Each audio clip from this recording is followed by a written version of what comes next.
Hello friends, আমি দেবস্মিতা চলে এসেছি আমার চ্যানেল ড্রিম ডেস্টিনেশন অ্যান্ড দেবস্মিতার নতুন একটা ব্লগ নিয়ে। আজকে দেখছো যে হঠাৎ করে মেকআপ করতে করতে বা রেডি হতে হতে কেন ব্লগ করছি, কারণ হাতে সময় নেই, বরকে ওই জন্য মোবাইলটা ধরিয়ে দিয়েছি। আজকে প্রথমবার আমরা এই নতুন জায়গাতে এসে একটা ইনভিটেশন পেয়ে গেছি, তাও আবার বার্থডে পার্টি।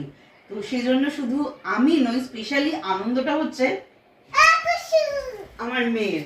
তো মাম্মা এসো, মানে she is ready to attend her friends birthday blush. তো আমরা রেডি হয়ে যাচ্ছি, ওকে অলমোস্ট রেডি করে দিয়েছি, জাস্ট ইয়ারিংটা একটু চেঞ্জ করব। এখন যেহেতু উইন্টার সিজন, পার্টি ড্রেসও পরা চাই, আবার তার সাথে যাতে ঠান্ডা না লাগে। শোন, আমি কি করেছি, এটা ওর বাবার পছন্দ করে দেওয়া। তো বলেছিল সব বার্থডে বা যে কোনো পার্টি ওয়্যারগুলো কি হয়, খুব শর্ট হয়, তারপরে মানে স্লিভলেস বা এরকম অফ শোল্ডার হয়। তো ও কি করেছিল, এটা এবারে জ্যাকেট দেওয়া কিনে দিয়েছিল। তো এই জন্য আজকে এই ড্রেসটাই ও চুজ করে নিয়েছে। তো চলো বন্ধুরা, কম কথা বলে তাড়াতাড়ি রেডি হই, তারপর ওখানে গিয়ে তোমাদের দেখাবো যে আজকে আমরা কিভাবে এনজয় করলাম। চলো সঙ্গে থেকো। আচ্ছা, ফাইনালি আমরা রেডি হয়ে গেছি। এটা হচ্ছে মার মেন লুক, হাতে গিফট, আর রেড সাথে রেড ম্যাচিং। আর ছোট বাচ্চা বলে আমি আশা করব যত ভাইব্রেন্ট কালার দেবো তাতে বেশি আনন্দ পাবে। তো আমি এখানে মোটামুটি বেশ কয়েকটা গিফট একসাথেই র্যাপ করেছি, একই রকমের কালার কম্বিনেশন দেখে দেখা যাবে ওর পছন্দ হয় কি হয় না। মানে অ্যাটলিস্ট আমার মেয়ের কাছাকাছি বয়সী যেহেতু, আশা করব ওদের মানে চিন্তা ভাবনা বা মানে কি বলবো উইশগুলো একই রকমের হবে। তো যাই, আমাদের প্রথম এই সোসাইটির বার্থডে সেলিব্রেশনে দেখি ফাইনালি কেমন এনজয় করি। চলো বন্ধুরা। এই যে আমরা লিফটের কাছে চলে এসেছি এবং আমার মেয়ে কিন্তু খুব ভালোবাসে লিফটের এই বাটনটা, কাউকে প্রেস করতে দেয় না। আজকে স্পেশালি বন্ধুর বার্থডেতে যাবে বলে প্রচণ্ড উৎসাহে তাড়াতাড়ি ও নিজেই গিয়ে লিফটের বাটনটা টিপে দিল। দেখো কীরকম আগে আগে নিজে নিজেই যাচ্ছে। আসলে প্রতিটা বাচ্চাই এত সারল্যে ভরপুর হয় যে ওরা কিন্তু ওদের এক্সাইটমেন্টটা সবার সামনেই প্রকাশ করে ফেলে। আমরা বড়রা কখনো কখনো এটাকে লুকিয়ে রাখার চেষ্টা করি বা পরিস্থিতি অনুযায়ী সেটাকে প্রকাশ করি, বাট ছোটরা কিন্তু তাদের ভাব বা কথাবার্তার মাধ্যমে বুঝিয়ে ফেলে। যাই হোক, দেখো যেতে যেতে আমাদের সোসাইটির যে নাইট লুকটা সেটা একবার দেখিয়ে দিলাম। আর এই যে ওইদিকে হচ্ছে ক্লাব হাউস, যেখানে আজকে বার্থডে সেলিব্রেশনটা হবে, ওখানকারই রেস্টুরেন্ট ফ্লেভার্সে। তো আমরা হেঁটে যাচ্ছি ওই ফ্লেভার্সের দিকেই। এটা হচ্ছে ক্লাব হাউসের রাস্তা, খুব সুন্দর লাগে। স্পেশালি নাইটেরও কিন্তু একটা অদ্ভুত মায়াময় যে পরিবেশটা, সেটা কিন্তু যে কোনো কারোরই আমার মনে হয় আসলে ভালো লেগে যাবেই। হালকা হালকা ঠান্ডা হাওয়ায় হাঁটতে হাঁটতে আমরা প্রায় পৌঁছে গেলাম এই ক্লাব হাউসের সামনে। এই যে আমাদের ছোট্ট সমৃদ্ধির হ্যাপি বার্থডের জন্য একটা ফ্লেক্স টাঙিয়ে দেওয়া হয়েছে, খুব সুন্দর লাগছে। আসলে প্রতিটা বাচ্চাই এত মিষ্টি আর সুন্দর হয়, মনে হয় সবাইকে ধরে ধরে চটকে দিই। এই যে ঢুকতে না ঢুকতেই দেখলাম বাচ্চাদেরও ফটো সেশন শুরু হয়েছে। আর পেছনের ব্যাকড্রপটা দেখো কি দুর্দান্ত। আসলে 5 ইয়ার্সের সেলিব্রেশন, তো এটা মনে হয় প্রত্যেকের কাছেই খুব স্পেশাল হয়ে যায়। তো সমৃদ্ধিও কিন্তু ব্যতিক্রম ছিল না। তারপরে তার সাথে সাথে মিউজিক চলাতে সবাই মিলে কিন্তু অল্প স্বল্প ভালোই ডান্স করছিল। আসলে আমরা গার্জেনরা আবার একটু বলি পড়ে যেও না, বেশি লাফালাফি করো না, ওইটুকুনি যা প্রোটেকশন। আর এই যে জন্মদিনের সবটুকু আয়োজন, এই ব্যবস্থাপনার জন্য সমৃদ্ধির বাবা মা ইভেন্ট ম্যানেজমেন্টকেই দায়িত্ব দিয়ে দিয়েছিলেন, আর ওনারাও খুব সুন্দরভাবে ব্যবস্থাপনা করে দিয়েছিলেন। বাচ্চাদের জন্মদিনে যা হয়, এরকম মারমেড, ইউনিকর্ন বা ওদের পছন্দের কোনো কার্টুন ক্যারেক্টার দিয়ে থিম বানানো হয়। আর এই যে দেখো আমাদের বার্থডে গার্ল, ও কিন্তু ট্যাটু কর্নারে বসে পড়েছে হাতে ট্যাটু করবার জন্য। আমার মেয়েও কিন্তু মানে কিউতে আছে, একজন একজন করে চলে যাবে। সবাই মিলে ওয়েট করছে যে কখন তার টার্ন আসবে। বাচ্চাদের জন্মদিনে আজকাল কিন্তু এই যে স্পেশাল অ্যাট্রাকশনগুলো হয়েছে, এতে সবাই কিন্তু বেশ এনগেজ থাকে। এই যে আমার মেয়েও বসে পড়েছে, এক হাতে একবার বাটারফ্লাইটা একটু বানিয়েছে, বাট মন ভরছে না, সবাই দুটো করে হাতেই ট্যাটু করবে। তো ফাইনালি বোধহয় ওর ইচ্ছা হয়েছে বানি হপ বানাবে, যেহেতু ইউরো কিডসে পড়ে সেহেতু একটু বানি হপ বানাবার বোধহয় ইচ্ছা হয়েছিল।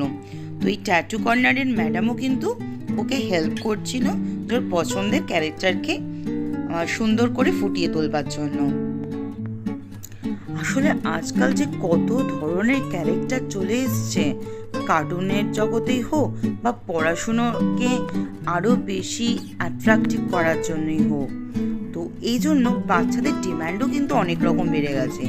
কেউ এসে বলছে আমাকে শার্ক বানিয়ে দিতে হবে, কেউ বলছে হিম্যান বানিয়ে দিতে হবে, কেউ বলছে ইউনিকর্ন বানিয়ে দিতে হবে, কেউ আবার বলছিল ফুটবল বানিয়ে দিতে হবে। তো দেখাচ্ছি বন্ধুরা, একটা ছোট্ট কুট্টু সোনাও কিন্তু বলছিল যে ফুটবল বানিয়ে দিতে হবে। আর এই যে মিকি মাউস পরা বাচ্চাটা, ও আবার শার্ক বানিয়েছে। আর এই যে দেখো বন্ধুরা, এই কুট্টু সোনাটাও কিন্তু স্পাইডারম্যান থিমের একটা ট্যাটু বানিয়ে নিয়েছে। উফ, সবার যা উৎসাহ না, কি বলবো।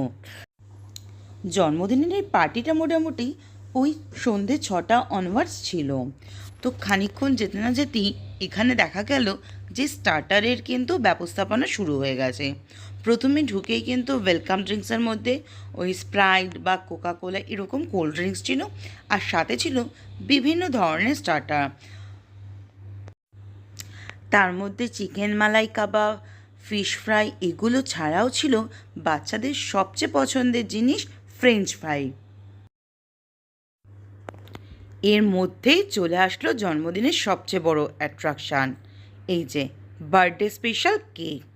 2 টায়ারের একটা বড় mermaid theme cake.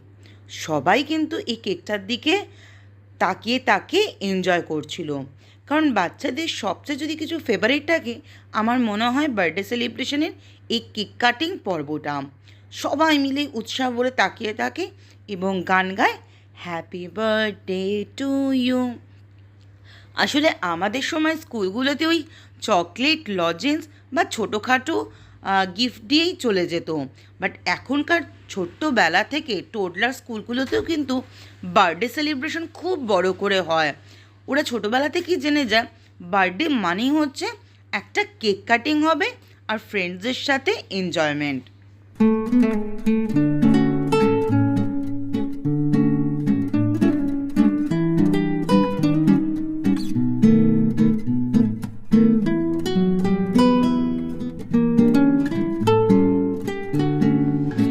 Cake cutting পর্বে সবাইকে ডাকা হচ্ছিল পাশাপাশি দাঁড়িয়ে একটু ফটো সেশনের জন্য।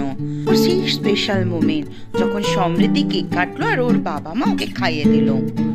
এরপর বাচ্চাদের উৎসাহ দেখে কে, কারণ জন্মদিনের আরও একটা স্পেশাল অ্যাট্রাকশন ছিল, যেটা হলো ম্যাজিক শো।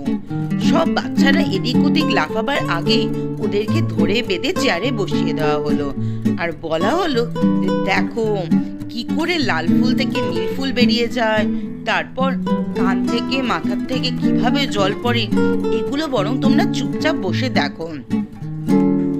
বাচ্চারা যখন বসে ম্যাজিক শোটা দেখতে শুরু করে দিয়েছে, তখন আমরা বাবা মারা গিয়ে কিন্তু টুকটুক করে ওদের জন্য স্টার্টার নিয়ে এসে ওদের হাতে দিয়ে দিচ্ছিলাম।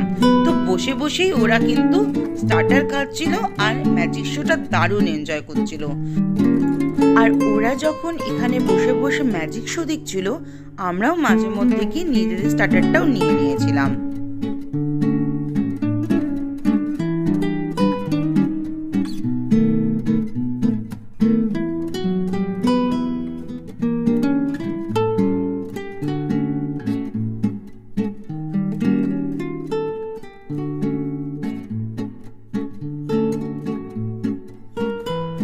ট্যাটু হয়ে গেল, ম্যাজিক শো হয়ে গেল, কেক কাটিং হয়ে গেল, স্টার্টার পর্ব হয়ে গেল।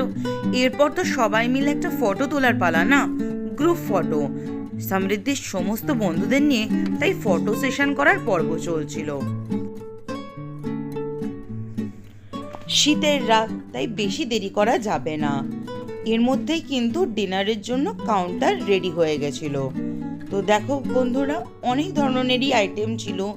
রাইস ছিল, তারপরে পোলাও ছিল, চিকেন ছিল, ফিশ ছিল, তারপরে ভেজিটেবলস ছিল। আসলে এত কিছু তো আর একসাথে খাওয়া যায় না, স্টার্টার খেয়ে নিয়েছি, ব্যাস ওতেই পেট ভরে গেছে। সবাই মিলে দেখা হয়েছে, বাচ্চারা এনজয় করেছে, এটাই তো সবচেয়ে বড় প্রাপ্তি। আসার সময় যেহেতু মোটামুটিভাবে ব্যাকড্রপগুলো প্রায় খুলে ফেলারই উপক্রম হচ্ছিল, বাচ্চারা টেনে টেনে বেলুনগুলো বের করছিল। আর সবার লাস্টে বেরোবার সময় কিন্তু সমৃদ্ধি দিয়ে দিল বন্ধুকে রিটার্ন গিফট। এটা পেয়ে তো আমার মেয়ে খুব আনন্দ, হাতে বেলুন, রিটার্ন গিফট সব নিয়ে চললো বাড়ির উদ্দেশ্যে। হাই, তো আজকে দারুণ এনজয়মেন্ট হলো। স্পেশালি বাচ্চারা প্রচণ্ড লাফালাফি করেছে। নাচার অত সুযোগ পায়নি কারণ এত বিজি ছিল ওরা, ট্যাটু কর্নার, তারপরে ম্যাজিক শো, তারপর টুকটাক খাওয়া দাওয়া, সবশেষে বেলুন নিয়ে মারামারি। তো এগুলো দেখে আর ভিডিও করতে করতে আমাদের টাইম অনেকটা স্পেন্ড হয়ে গেছে। এখন মোটামুটি শীতকাল পড়ে গেছে যেহেতু, তাই বেশি আর রাত্রির করা যাবে না কারণ রেস্টুরেন্টেরও একটা টাইম রয়েছে। আর কালকে আমরা অনেক ভোর ভোর বেরোচ্ছি, ভোর নয় ইনফ্যাক্ট ভোর রাত্রিবেলায় বেরোচ্ছি। কালকে আমাদের নতুন একটা সুন্দর ভিডিও তৈরি করব, যদিও সারপ্রাইজ ভেবেছিলাম, কিন্তু যাই হোক এখান থেকেই বলে দিই, কালকে আমরা বেরোচ্ছি পুরীর জন্য। কারণ আমারও আর লেট করলে চলবে না। ফাইনালি এখানে ভিডিওটাকে এন্ড করে এখনকার মতো চলে যাচ্ছি বাড়ির জন্য। তো বন্ধুরা প্লিজ জানিও আমাদের এই নতুন জায়গাতে এই যে এনজয়মেন্টটা হলো সেটা তোমাদের সাথে শেয়ার করার পরে তোমাদের কেমন লাগছে, তো সেটা কিন্তু অবশ্যই কমেন্ট করতে ভুলো না। যারা আমার চ্যানেলটাকে এখনো অবধি সাবস্ক্রাইব করোনি তারা কিন্তু সাবস্ক্রাইব করতে ভুলো না। সাবস্ক্রাইব করে দিলে নতুন ভিডিও দেওয়ার সাথে সাথেই কিন্তু তোমরা আপডেট পেয়ে যাবে। এখনকার মতো ভিডিওটাকে এখানে এন্ড করলাম। Tata, bye. সকলে ভালো থেকো, সুস্থ থেকো। খুব তাড়াতাড়ি দেখা হচ্ছে আবার একটা নতুন ভিডিওর সাথে।